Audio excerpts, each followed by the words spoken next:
لله وكفى وسلام على عباده الذين اصطفى أما بعد فأعوذ بالله من الشيطان الرجيم بسم الله الرحمن الرحيم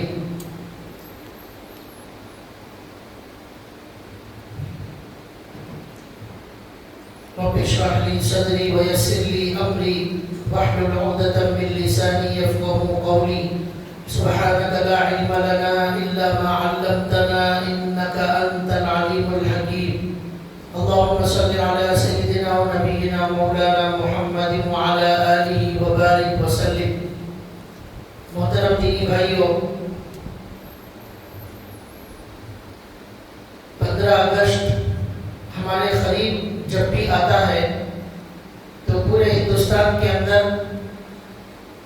ہندوستان کی آزادی کے جلسے کیے جاتے ہیں اور ہندوستان کی آزادی کے بیانات کیے جاتے ہیں اور جھنڈے لہرائے جاتے ہیں، بہت سارے پروگرام کیے جاتے ہیں، لیکن ان پروگراموں کے اندر بہت ساری سچائی کو چھپایا جاتا ہے اور بالخصوص مسلمانوں کی قربانیاں، مسلمانوں کے کارنامے اس ہندوستان کو آزاد کرانے کے لیے جو ہوئے ہیں ان قربانیوں کو ویسا ذکر نہیں کیا جاتا جیسا ذکر کرنا چاہیے.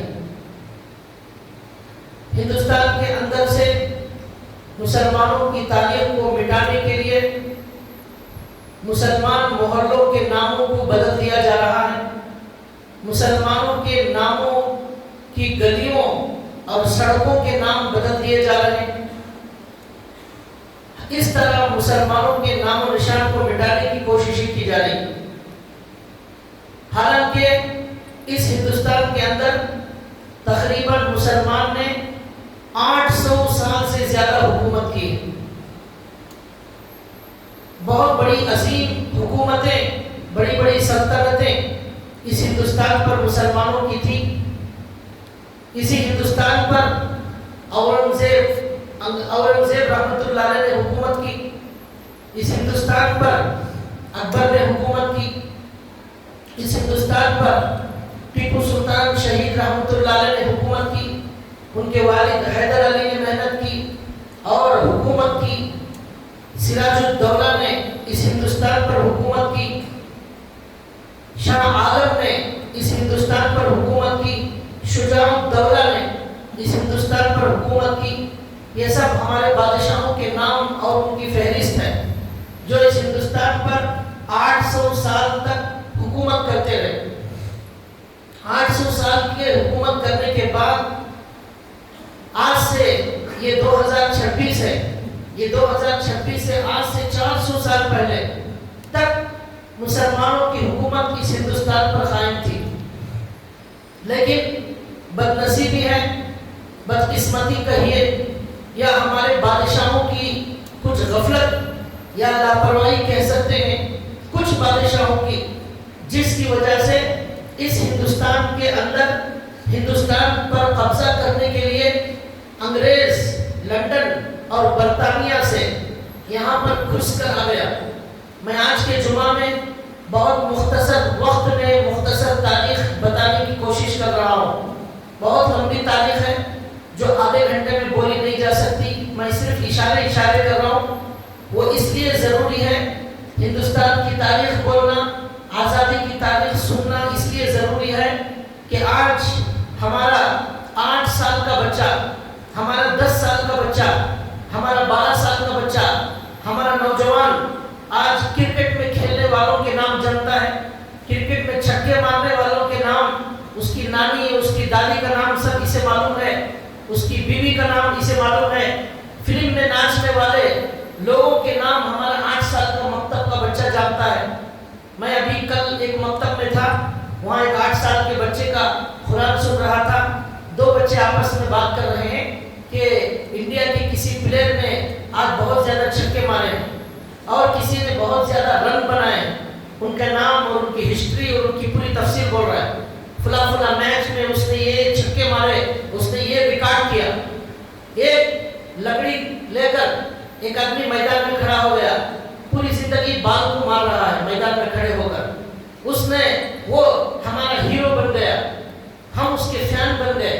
لیکن جن علماء نے, جن مسلمانوں نے ہمارے اس ہندوستان کو آزاد کرانے کے لیے, اس ہندوستان سے انگریزوں کو بھگانے کے لیے اپنا خون بہایا, اپنی بیویوں کو بیوہ کیا, اپنے بچوں کو یتیم کیا, ان لوگوں کی تاریخ, ان لوگوں کے نام ہمارے آج مسلمانوں کو معلوم نہیں. آج مسلمان کے اسکولوں میں, عیسائی اسکولوں کے اندر, ہندو اسکولوں کے اندر, مسلمانوں کے اسکولوں کے اندر بھی یہ پڑھایا جا رہا ہے کہ فریڈم فائٹر مہاتما گاندھی جی ہیں. فریڈم فائٹر کے اندر جواہر لال نہرو کا نام آتا ہے, فریڈم فائٹر کے اندر بھگت سنگھ کا نام آتا ہے. ٹھیک ہے, لیکن اس کے ساتھ جو مسلمانوں کے لیے ایک لمبی چوڑی فہرست ہے, اس کا نام اسکول سے غائب ہے, ان کا نام کتابوں سے غائب ہے, ان کا نام جان بوجھ کر نکالنے کی کوشش کی جا رہی ہے. جبکہ انڈیا گیٹ کے اندر, جو انڈیا گیٹ ہے, اس گیٹ پر آج بھی بہت زیادہ جو نام لکھے ہوئے فریڈم فائٹر کے, وہ مسلمانوں کے نام ہیں. اس کے اندر کسی اور مذہب کے فریڈم فائٹر کا نام زیادہ نہیں ہے, بہت زیادہ نام ہمارے مسلمانوں کے. میں آپ کے سامنے مختصر تاریخ بتانے کی کوشش کر رہا ہوں تاکہ ہمارے بچے, ہمارے نوجوان اور ہمارے مسلمان اس تاریخ کو یاد رکھیں. اس لیے کہ زمانہ جب گزرتا رہتا ہے تو لوگ اپنے بڑوں کو بھول جاتے ہیں, اپنی بڑوں کی قربانی ان کو یاد نہیں رہتی. یہ بڑی بے وفائی ہے بڑوں کی تاریخ کے ساتھ کہ ہم ان کو یاد بھی نہ کریں. اس 15 اگست کے موقع پر ہمیں ان کو سلام پیش کرنا ہے اور ان کے لیے دعا کرنا ہے.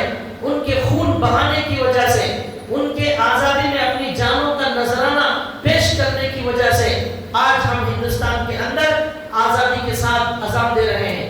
آج یہ ہماری مسجدوں کے اندر نماز پڑھنے کی آزادی, یہ اذان دینے کی آزادی, یہ قرآن کی آزادی, یہ مدارس کی آزادی, یہ ہمارے بڑوں کا صدقہ ہے جنہوں نے اپنی جانوں کی قربانی دی. ہمیں معلوم ہونا چاہیے کہ 200 سال تک ہندوستان کے اندر انگریز آ کر گھس گیا تھا اور انگریزوں کے ساتھ 200 سال تک مسلمانوں نے جنگ لڑی ہے.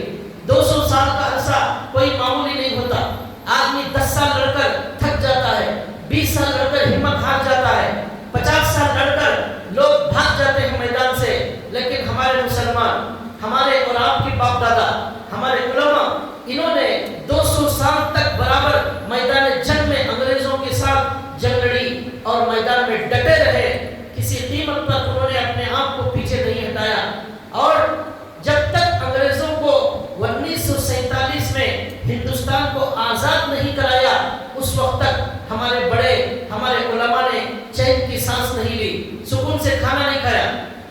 اس کی تاریخ پر میں کچھ باتیں بتا رہا ہوں. سب سے پہلے 1600 میں, یہ 2026 ہے, 1600 آج سے 400 سال پہلے انگریز ہندوستان کے اندر آتا ہے اور آ کر بہت چالاکی کے ساتھ کہتا ہے کہ ہم بزنس کرنے کے لیے آئے, ہم تاجر ہیں, تجارت کرنے کے لیے آئے.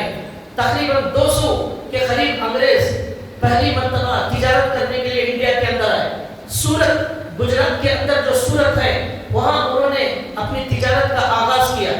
ہمارے ملک کے بادشاہوں نے یہ سمجھا کہ لندن سے, برطانیہ سے یہ انگریز تجارت کرنے کے لیے آئے, لیکن انگریز کے گورے چمڑے کے پیچھے کالا دل, اور اس کالے دل کے اندر جو شیطانیت اور خباثت اور ناپاک ارادے اس انگریز کے دل میں تھے, وہ ہمارے بادشاہوں کو نظر نہیں آئے.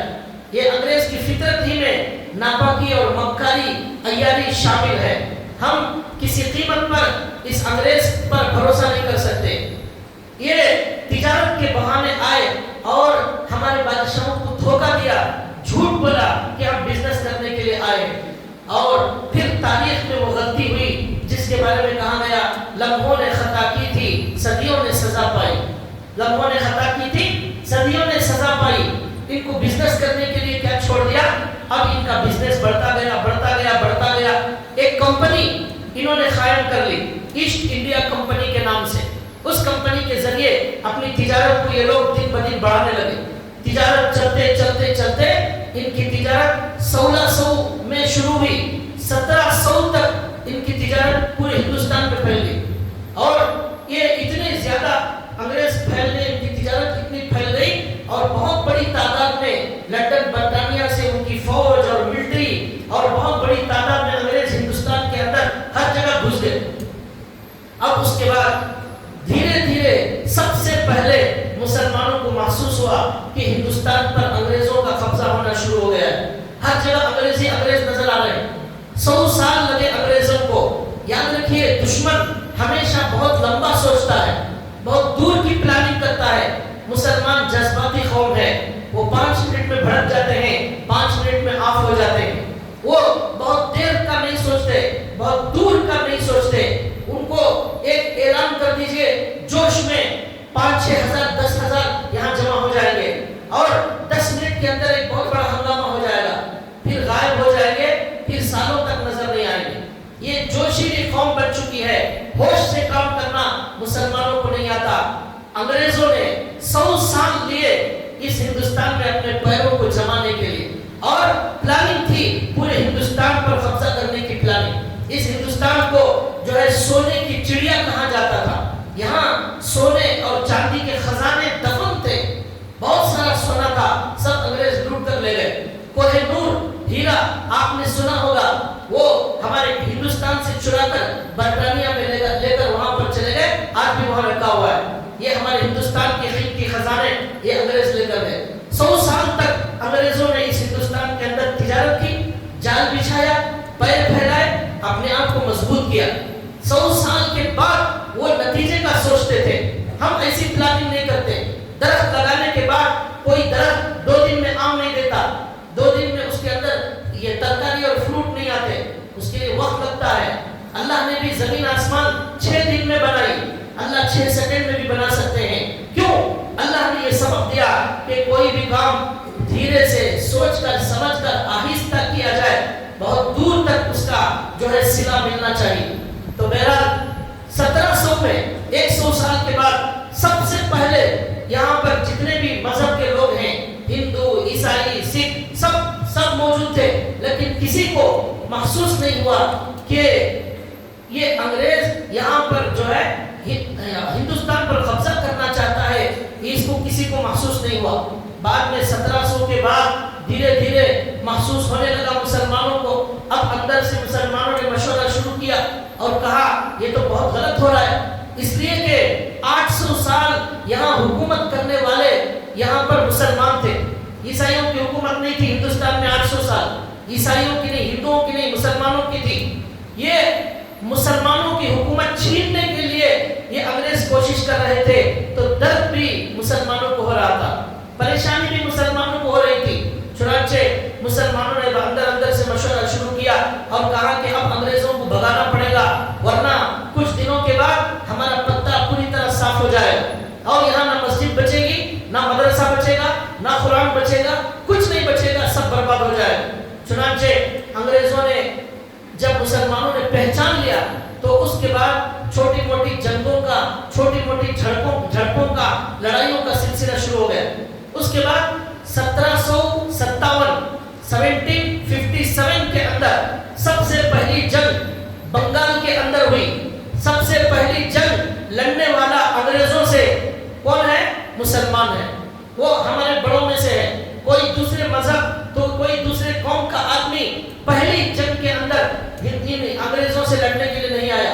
پہلی جنگ لڑنے والا ان انگریزوں سے کون ہے؟ سراج الدولہ۔ اس کا نام یاد رکھیے، یہ ہمارے بچوں کو کرکٹ میں چھکے مارنے والوں کے نام کے ساتھ یہ بھی یاد دلائیے، بیٹا اس ہندوستان کے اندر انگریزوں کے ساتھ جنگ لڑنے والا ہمارا پہلا مسلمان بادشاہ جس کا نام سراج الدولہ ہے، اس نے بنگال کے اندر 1757 کے اندر پہلی جنگ کا آغاز کیا۔ 150 سال بعد انگریز دھیرے دھیرے 50-100 آئے تھے، 150 سال کے اندر لاکھوں کی تعداد میں انگریز گھس گئے، بہت بڑی کمپنیاں ان کی چلنے لگی۔ اب مسلمان 100 سال کے بعد محسوس ہوا، پھر جنگ کی پلاننگ کرنے لگے، الگ الگ مشورے ہونے لگے۔ کرناٹک کے اندر ٹیپو سلطان شہید سرن پٹن کے اندر پریشان ہو گئے، بے چین ہو گئے اور غور و فکر کرنے لگے۔ بنگال کے اندر سراج الدولہ پریشان ہو گیا اور پٹنہ کے اندر شجاع الدولہ پریشان ہو گیا۔